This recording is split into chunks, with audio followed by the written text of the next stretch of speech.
I vividly remember this time when I was just standing in my room. I was looking at a wall and I wasn't angry, I wasn't upset, I wasn't frustrated. I was still. But it felt like I was being contained, almost like being in a cage. And at that point, I realized I felt like I was shrinking, and I was too afraid to admit that. I was conforming myself to what was comfortable. And I feel like at that point, that's when I really realized, hey, there needs to be a change. Something needs to happen. Something needs to move. I can't be like this anymore. I have a little bit of a different setup today. Currently I'm on my Sony ZV-1 M2 camera instead of my Sony a7 IV. So we're gonna see the video quality on this YouTube video versus my last one, just to test what exactly do I like better and the framing of everything, also the editing process as well. So hopefully this all works out the way it's supposed to.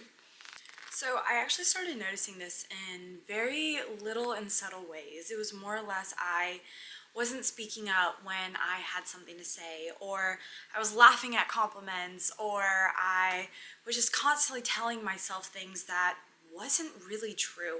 It's like this little voice in my head was telling me to be quiet. It's like this little voice in my head was telling me to stop talking and just stay out of sight, like be hidden. And that's the one thing that really set me off apart from everybody else. It felt that little voice was telling me to tell others that I was tired, when in reality, I was just scared. And at the same time, I was just nervous and I was hurting. That little voice is the reason why I felt like I couldn't be myself. It honestly wasn't until one day somebody asked me, they said, "Why don't you just go for it? Why don't you try it?" And I didn't have a response. I don't think a lot of us in that situation, if somebody said, "Hey, why don't you try to do X, Y, and Z?" we're automatically going to jump at the face of new opportunity. We are left scared. And that little voice tells us, what if I can't do it?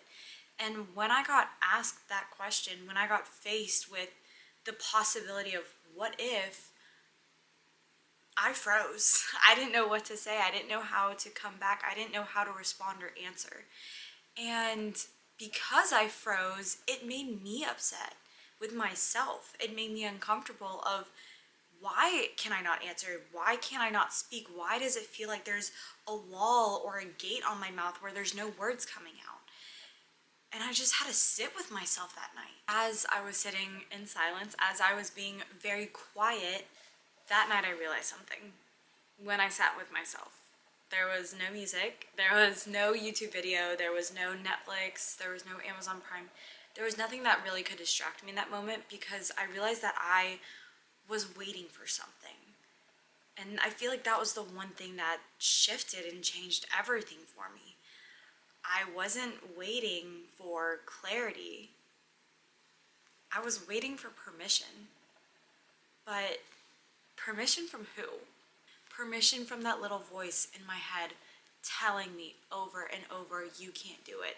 That voice in my head telling me that I need to just stay quiet. That voice in my head telling me that I don't deserve those compliments, or I don't deserve that type of gratification. I was waiting for permission from the one thing that was holding me back. That was myself. So why do we wait for permission from ourselves? And I wrote this down. I said, because deep down, the moment that we say yes to ourselves, that is the moment that everything changes. And change, growth to be exact, it comes at a price. Everything comes at a price, whether it's a good price or a bad price. That's why we wait for permission from ourselves. Sometimes we don't want to accept permission from ourselves because that means responsibility.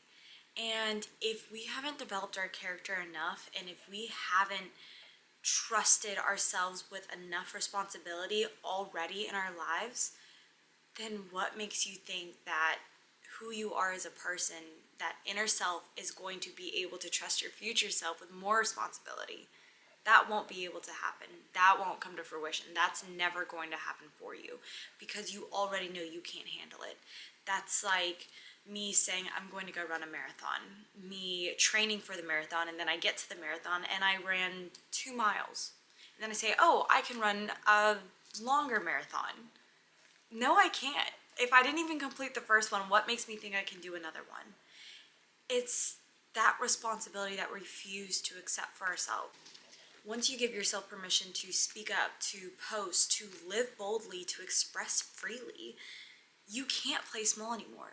You can't hide behind a wall or the looking glass.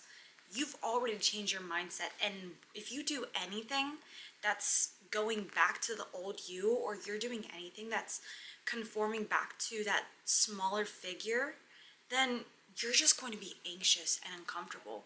You've already shown yourself that there is going to be more out there. There's more that you can be doing. And every time you try to take a step back, inside, it's going to feel like something's pushing you ahead. It's going to feel like something's kickstarting you to continue moving and continue living your life. It's going to feel like you can't go back anymore. You're living boldly now. You have to step into that. We as people sometimes like to play it small because the moment we start playing bigger, we are now faced with more rejection. And sometimes playing small feels a lot safer than being rejected. Nobody likes to be rejected. But oftentimes we blame timing, or we blame confusion, or we blame our strategies or life circumstances because life comes up. But the second that we actually take that step forward, the second we actually live boldly and we start giving ourselves permission to do more, we risk being seen. But what does being seen mean? It means there's more opportunity for judgment, there's more opportunity for comments instead of compliments, and there's more opportunity for being left out. And I feel like a lot of people can relate to the being left out. And I can even relate to this because the more you put yourselves out there and the more you do more and the more permission and responsibility you keep giving yourself to see what the world can give you, to see the abundance around you, the more you're stepping out of conformity of the society around you. And when you do that, people don't like change. People don't like to do something different. They like to stay from what's comfortable. They like to be around the people that comfort them the most, just because that's probably what they grew up around their entire lives, or that's what they see in their environment. I mean, you are literally a product of your environment. And when you start stepping out and you start being seen and you start doing things that are a little bit different, your environment may not accept you anymore. And that's okay. And that honestly means that you're on a great path. That means you're on a right path. And that's where the nervousness, the tension, but that's where the excitement stems from, because you're moving. You're doing something that's so different than what you're used to. That is where you should be excited. That is where the uncertainty is. Go where the uncertainty is. The more there's uncertainty around you, that's where you should be running head towards. And I know that probably sounds bad, like as if you're running into a war, but I promise you that's not what I mean. I mean, that's where it's so different. And when something is so different, you have more of an opportunity to grow your skills, to grow your habits, to also grow your knowledge, and to grow your character. That's what life is. That's what it's all about. It's just about the journey. So it's being able to constantly level up, constantly move ahead, just from being able to take on more responsibility and give yourself give yourself that permission to do so as well. Why do we wait to give ourselves permission? Sometimes it's the doubt that we're enough. If I'm going to be entirely honest, this is probably the biggest one for me hitting home. It's the doubt that, am I even enough? Am I doing enough? It's not the fear of, am I doing enough? But it's more or less the fear of, am I being average? And when you are doing something new, you always want to go above and beyond. You always want to give it your best. And if you're not giving it 110%, why are you doing it anyway? That's how I like to think, and that's honestly how I like to live. But it's the feeling of, okay, if I speak, is anyone going to listen? But if I show up, is anybody going to clap? If I say something, will somebody engage in a conversation back with me? It's the am I enough part.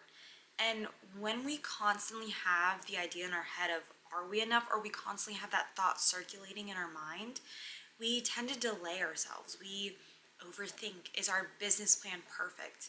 Is our strategy the exact marketing strategy that we need to grow and scale this business? What if it doesn't work? What if it's not good enough? You don't know unless you try. And that's the problem, because if you doubt yourself, you're doubting your worth. It's not about you doubting your capabilities, it's about you doubting who you are as a person.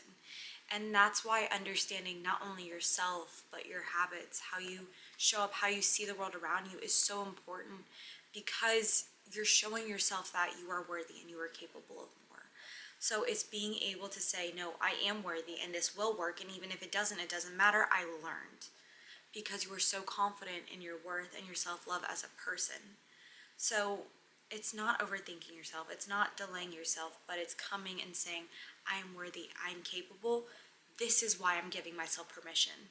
But a lot of people, because of the doubt filling their mind, they wait. Their inner voice, their inner self is telling them, no, you can't do this. You can't do it right now. You don't have the time, you don't have the strategy, you don't have the skills, don't even try it. But you still have to get past that and say, it doesn't matter, all of us are imperfect, who cares? Let me just do it anyway. That's what's actually going to bring you to the end goal. That's what's going to show you what you're worth. That's going to show you where you need to be going, where you should be heading towards in that path. That's going to show you what you're capable of. And there's this amazing quote I love so much, and it's, don't doubt your potential, doubt your limit. Because if you doubt your limit, then you can continue leveling that limit up. The truth is, permission isn't a feeling, it's a choice. It's when you decide, I don't care what other people think. I don't care where I am, how far I need to go. I'm showing up, and I'm showing up as I am. And ironically, that's why a lot of people tend to follow these amazing influencers on YouTube. And honestly, it's why I do the same, because they're showing up authentically. And they're showing up as themselves. And they're showing up as someone who is flawed. But it's having that confidence and knowing that what you're saying, it has direction to it. And it's being able to follow that direction and follow that voice inside of you. When people do tend to follow those people, or when people do tend to follow you, it's simply because they're waiting for someone to go first. So why not be the first? I will say, but back to that night after I realized I was waiting to give myself permission and I was trying to figure out, how do I get around this? I will say, after that realization, I didn't wake up with a 10-step business plan. I didn't wake up being fearless automatically, but I did wake up realizing I was done hiding, realizing that I was someone that had something to say when I walked into certain rooms. I woke up respecting myself first instead of worrying about being liked by other people, because I'm the only one who's going to be around me for the rest of my life. So I needed to learn how to love myself and respect myself first and foremost, before anything else, before I even considered somebody else's opinion. And I'm a lot happier from it, because I broke from the prison of people pleasing. That's the best feeling ever. It's freeing, because you feel like it's a weight lifted off your shoulders. I mean, don't get me wrong, it's still very nerve-wracking going out into public and realizing that, people do have opinions of me, and people may stop and stare, and they may say certain things, but at the same time, I don't care. I don't care. I really don't. Everybody will have their opinion. Everybody's going to have something to say, but it's whether or not I allow it into my life. And it's simple and easy as that. I wasn't lost, I just got quiet. The truth does not need to scream to be powerful, and the most dangerous thing we can do to ourselves is silence ourselves. Silence that inner voice in our head. Please don't do that to yourself, ever. You deserve to be heard. You deserve to understand who you are. You deserve to feel all the feelings that God has given us of this world. But it's up to you to realize, am I going to make that decision to actually take a step out, to understand who I am, and to take that step in the right direction?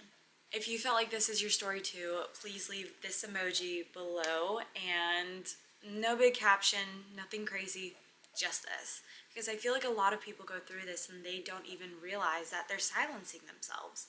So it's nice to know that I'm not the only one in this world, and I probably understand that you're not either. And if you're ready to stop being quiet, I'll be here every single week. All right? Bye.